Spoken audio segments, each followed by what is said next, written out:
نحمده ونصلي على رسوله الكريم اما بعد فاعوذ بالله من الشيطان الرجيم بسم الله الرحمن الرحيم ولا تأكلوا أموالكم بينكم بالباطل وتدلوا بها إلى الحكام لتأكلوا فريقا من أموال الناس بالإثم وأنتم تعلمون يسألونك عن الأهلة قل هي مواقيت للناس والحج وليس البر بأن تأتوا البيوت من ظهورها ولكن البر من اتقى وأتوا البيوت من أبوابها واتقوا الله لعلكم تفلحون وقاتلوا في سبيل الله الذين يقاتلونكم ولا تعتدوا إن الله لا يحب المعتدين واقتلوهم حيث ثقفتموهم وأخرجوهم من حيث أخرجوكم والفتنة أشد من القتل ولا تقاتلوهم عند المسجد الحرام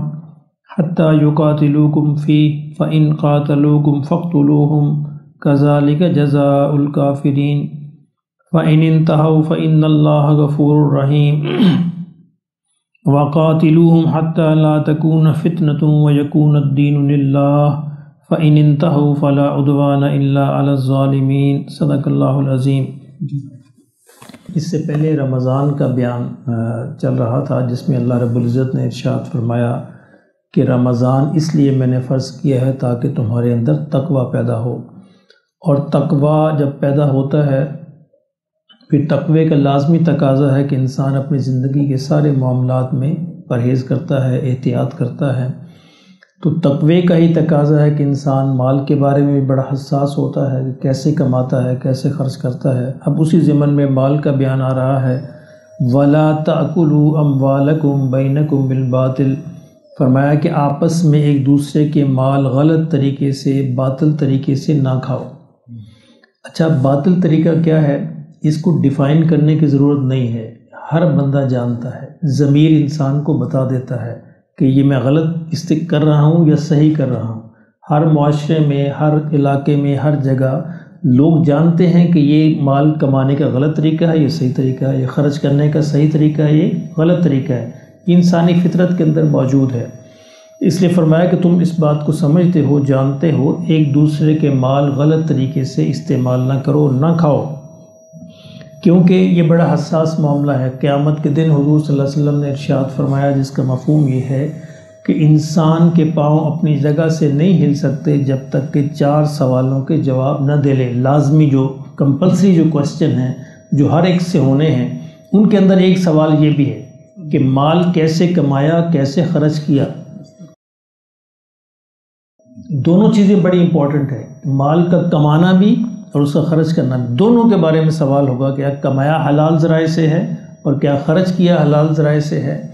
ایک ایک پائی کا حساب دینا پڑے گا سوائے اس کے جو اللہ کے راستے میں خرچ کی۔ اچھا، اللہ کے راستے میں بھی جو خرچ کی وہ بھی حلال کمائی ہونی چاہیے۔ اللہ حرام کمائی کو قبول نہیں کرتا۔ ہمارے ہاں، ہمارے معاشرے میں یہ بھی ٹرینڈ بھی ہے کہ ساری عمر حرام کمایا، چلے جی بعد میں ایک مسجد بنا دو، یہ کرا دو، حج کرائیں۔ یہ اللہ حرام کمائی کو قبول ہی نہیں فرماتا۔ یہ انسان اپنے آپ کو دھوکہ دے رہا ہوتا ہے۔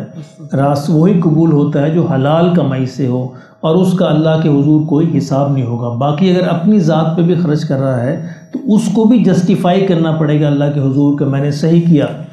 سیدنا عثمان رضی اللہ تعالیٰ عنہ کے پاس نبی صلی اللہ علیہ وسلم نے ایک سائل کو بھیجا کہ جاؤ میرے ریفرنس سے عثمان سے لے لو۔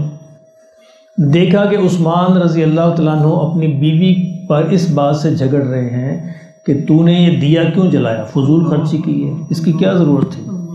تو وہ واپس آ گیا کہ یار عجیب آدمی ہے جو اپنی بیوی کو ایک یعنی دیے پہ جھگڑ رہا ہے، مجھے کیا دے گا۔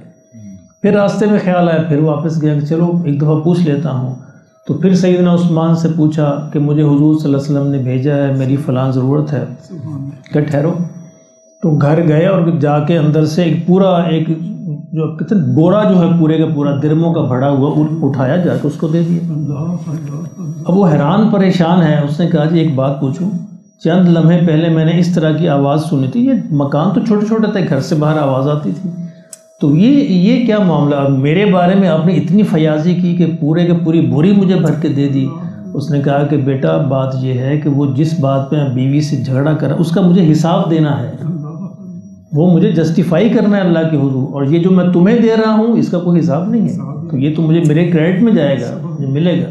تو یہ انسان کو ہمیشہ یاد رکھنا چاہیے کہ ایک تو باطل طریقے سے کسی کا مال نہیں کھانا، دھوکے سے، فریب سے، جھوٹ سے، غلط بیانی سے، اور کسی کو غلط بیانی کر کے اور کسی کی لا علمی سے ناجائز فائدہ اٹھاتے ہوئے۔ آج کا خاص طور ہمارے ہاں پراپرٹی میں یہ بڑا سلسلہ چلتا ہے، کسی کی لا علمی ہے نا تو اس سے فائدہ اٹھایا جائے، میں نے کون سا زبردستی بھیجا ہے، بھئی آپ نے اس کی لا علمی سے فائدہ اٹھایا ہے، یہ بھی اللہ کے حضور جواب دینا پڑے گا۔ اگر کسی کو مارکیٹ کا ریٹ کا علم نہیں ہے تو اس کو بتایا جائے کہ مارکیٹ کا ریٹ یہ ہیں، نہ بیچو یا نہ خریدو، تو یہ بہت ضروری ہے، بحیثیت مسلمان یہ ہمارے ذمے ہے، یہ ساری چیزیں اس آیت کے زمرے میں آتی ہیں۔ فرمایا کہ وَتُدْلُوا بِهَا إِلَى الْحُكَّامِ، یعنی مال کے ذریعے سے حکام تک رسائی حاصل نہ کرو، یعنی مال کو ذریعہ نہ بناؤ رشوت دینے کا، حکام تک ناجائز کام لینے کا۔ کیوں رسائی حاصل کرتے ہو؟ لِتَأْكُلُوا فَرِيقًا مِّنْ أَمْوَالِ النَّاسِ، تاکہ حکام تک رسائی حاصل کر کے لوگوں کے مال ناجائز طریقے سے کھاؤ۔ حضور صلی اللہ علیہ وسلم نے ارشاد فرمایا جس کا مفہوم یہ ہے کہ یہ عین ممکن ہے کہ ایک بندہ میرے پاس ایک مقدمہ لے آئے، جھگڑا لے آئے، اور عین ممکن ہے کہ مجھے دھوکہ دے دے، اپنی چرب زبانی سے، اپنی غلط بیانی سے اپنا کیس ثابت کر دے، لیکن فرمایا اگر وہ صحیح نہیں ہے، حرام ہے، تو میں تو دھوکہ کھا سکتا ہوں، اللہ دھوکہ نہیں کھا سکتا۔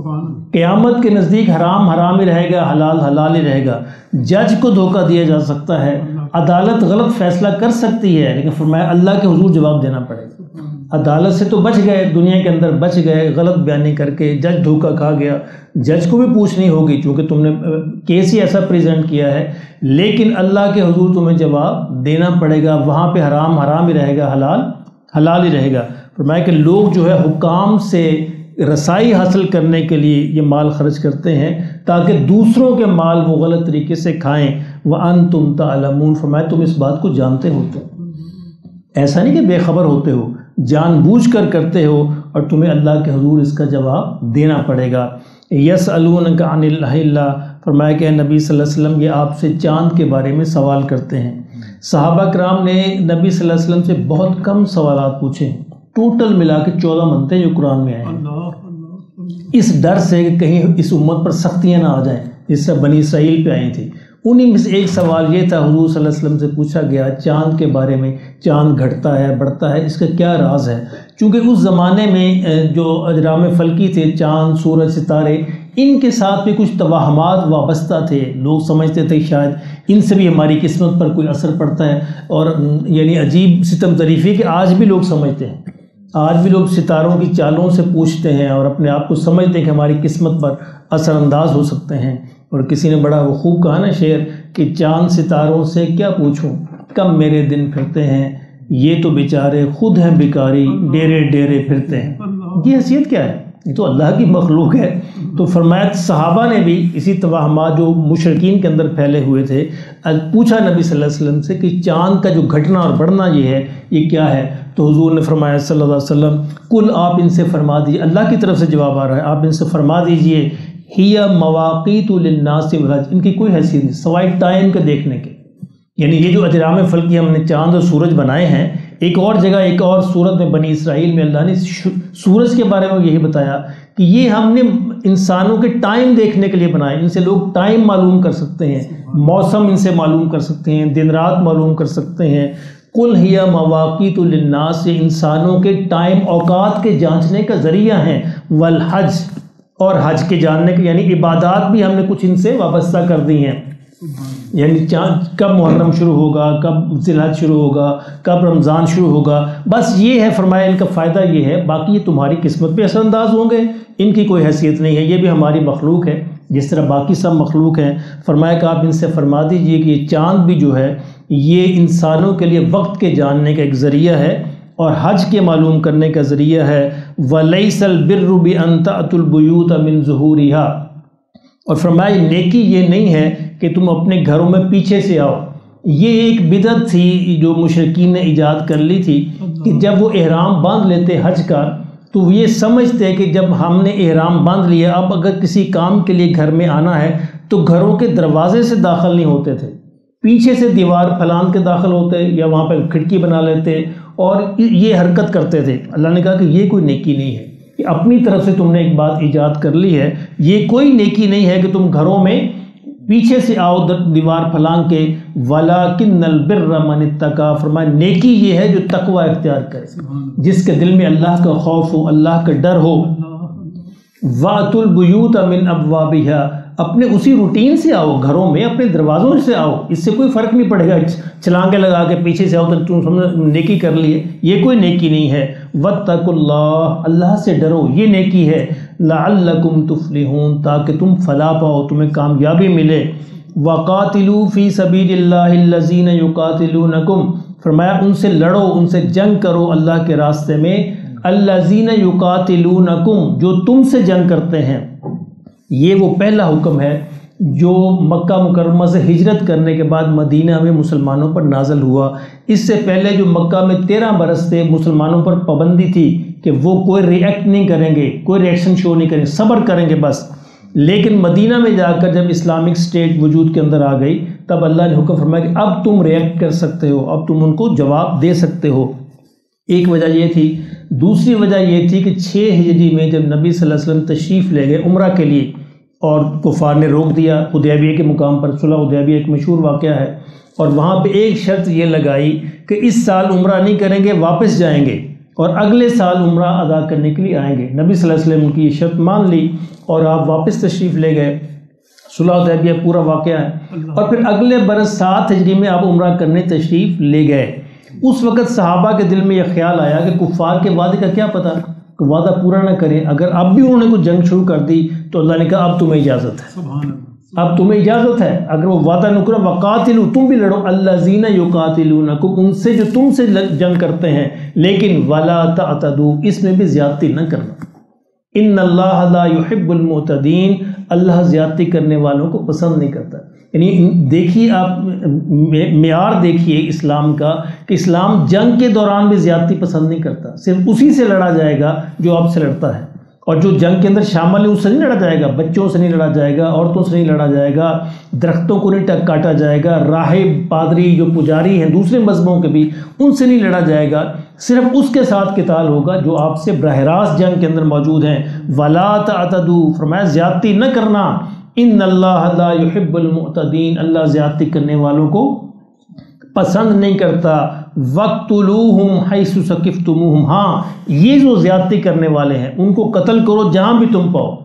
اچھا دیکھیں اب اس آیت کو سیاق و سباق سے کاٹ دیں تو اس سے بالکل الٹا مطلب نکلے گا۔ کیا مطلب نکلے گا؟ کافر جہاں بھی ملے مار دو، یہ نہیں ہے، یہ اس سیاق و سباق کے اندر بات آ رہی ہے کہ ان سے لڑو، ان کو جہاں بھی پاؤ جو تم سے زیادتی کرتے ہیں، جو تم کو اگر روک دے عمرے سے، نہ عمرہ کرنے دیں، پھر ان سے لڑو اور پھر جہاں بھی پاؤ ان کو قتل کر دو۔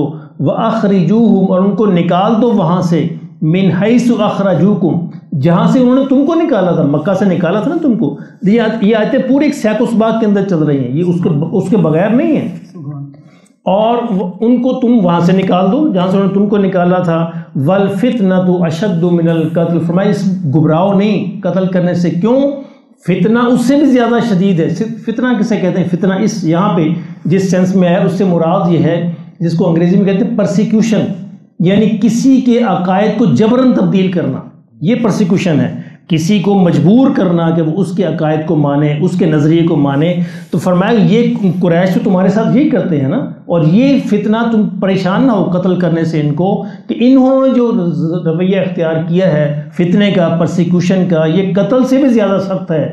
وَلَا تُقَاتِلُوكُمْ عِنْدَ الْمَسْجِدِ الْحَرَامِ، البتہ تم ان کو مسجد حرام کے پاس قتل نہ کرنا، کب تک؟ حَتَّى يُقَاتِلُوكُمْ فِيهِ، جب تک کہ وہ تمہیں قتل نہ کرے، یعنی مسجد حرام کی جو حرمت ہے اس کا خیال رکھنا، لیکن اگر وہاں بھی وہ زیادتی کریں پھر تمہیں بھی اجازت ہے کہ اپنے دفاع کے اندر تم ان کو مقابلہ کر سکتے ہو، قتل کر سکتے ہو۔ فَإِن قَاتَلُوكُمْ، اور اگر وہ تمہیں قتل کریں، فَاقْتُلُوهُمْ، تم بھی انہیں قتل کرو۔ كَذَلِكَ جَزَاءُ الْكَافِرِينَ، فرمایا یہی بدلہ ہے پھر ان کافروں کا۔ ایک وجہ تو یہ تھی، اور دوسری وجہ یہ تھی کہ یہ حرمت والے مہینے تھے، یہ سفر جو نبی صلی اللہ علیہ وسلم کے ذیقعد میں کیا، آپ کو معلوم ہے 4 مہینے حرمت والے مہینے ہیں، ایک ذیقعد ہے، ایک ذی الحج ہے، ایک محرم ہے، اور چوتھا رجب ہے۔ ذیقعد، ذی الحج اور محرم، یہ حج کے مہینے ہیں، اور رجب عمرے کا مہینہ ہے۔ تو اگر ان 4 مہینوں میں لڑائی بالکل بند تھی عرب کے اندر، وہ اس کو بڑا حرمت والے سمجھتے تھے، تو صحابہ کے دل میں یہ شبہ بھی آ رہا تھا کہ اگر خدا نخواستہ یہ مسئلہ ہو گیا تو یہ حرمت والے مہینے ہیں، تو ہم کیسے ان سے لڑیں گے؟ تو اللہ نے فرمایا کوئی نہیں، وہ اگر زیادتی کریں پھر تم اس کا جواب دے سکتے ہو، ڈیفینس کے اندر لڑ سکتے ہو، پہل نہ کرنا، پہل کرنے کی اجازت نہیں ہے، لیکن اگر وہ کریں فَإِن قَاتَلُوكُمْ، اگر وہ قتل کریں فَاقْتُلُوهُمْ، تو پھر تم انہیں بھی قتل کرو، كَذَلِكَ جَزَاءُ الْكَافِرِينَ، فرمایا یہی بدلہ ہے ان کافروں کا۔ فَإِنِ انْتَهَوْا، فرمایا اگر وہ باز آ جائیں تو بس ٹھیک ہے، باز آ جاؤ، فَإِنَّ اللَّهَ غَفُورٌ رَحِيمٌ، تو اللہ پھر بخشنے والا مہربان ہے۔ یعنی اس حالت کے اندر بھی، میدان قتال کے اندر اگر وہ باز آ جائیں، باز آنے سے مراد کیا ہے کہ وہ اسلام قبول کر لیں، تمہارے ساتھ صلح کر لیں، فرمایا اللہ پھر بھی ان کو معاف فرما دے گا، تم بھی اپنی تلوار کو روک لو۔ وَقَاتِلُوهُمْ، اور ان سے لڑو، حَتَّى لَا تَكُونَ فِتْنَةٌ، یہاں تک کہ یہ پرسیکیوشن ختم ہو جائے، یہ تمہیں لڑنے کی اجازت ہے اس وقت تک جب تک کہ وہ یہ زبردستی جو زور جبر دھونس دھاندلی جو کرتے ہیں، لوگوں کو ان کے عقائد سے روکتے ہیں، اور یہ انہوں نے ایک دیوار کھڑی کر دی ہے اسلام قبول کرنے کے راستے میں، وہاں تک تم ان سے لڑ سکتے ہو جب تک کہ وہ دیوار ختم نہ ہو جائے۔ وَيَكُونَ الدِّينُ لِلَّهِ، اور اللہ کا دین جو ہے اس سرزمین میں اللہ ہی کا ہو جائے۔ فَإِنِ انْتَهَوْا، اور اگر وہ اس سے باز آ جائیں اپنے اس رویے سے، اس پرسیکیوشن سے، فَلَا عُدْوَانَ إِلَّا عَلَى الظَّالِمِينَ، تو پھر کوئی دشمنی نہیں ہے، کوئی زیادتی نہیں ہے سوائے ظالموں پر، جو ظلم کرے ان کے ساتھ کیا جا سکتا ہے، جو نہ کرے ان کے ساتھ نہیں ہوگا۔ اللہ پاک ہمیں اس کے سمجھ نصیب ہے۔